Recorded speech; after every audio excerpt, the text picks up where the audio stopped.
در دوران پرآشوب اشکانیان، زمانی که روم به دنبال گسترش قلمرو خود بود، مردی برخاست که آوازه آن لرزه بر اندام لژیون‌های رومی انداخت.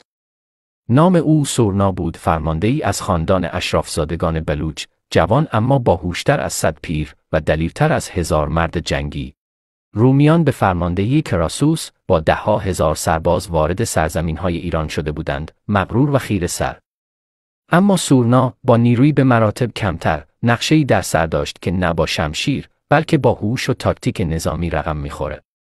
او در جایی میان بادهای بیامان و شنهای روان به کمین نشست. سپاهش متشکل از سواران و کماندار پارتی بود، کسانی که با دقت و سرعت در تیراندازی و مانورهای جنگی استاد بودند. سورنا به آنها آموخته بود چگونه ضربه بزنند و عقب بنشینند، چگونه دشمن را به قلب بیابان بکشانند، جایی که هیچ تاکتیک نظامی رومی‌ها کار نمی‌کنه. هنگامی که کراسوس به دل بیابان آمد، با نیروهایی که گمان می‌کرد شکست ناپذیر هستند، سورنا ضربه نخست را زد. تیرها چون باران نازل شدند. سواران پارتی به فرمان سورنا چون سایه‌ای در صحرا می‌تاختند. 3 روز گذشت. رومیان تشنه، خسته و سردرگم در محاصره خاندان سورن قرار داشتند.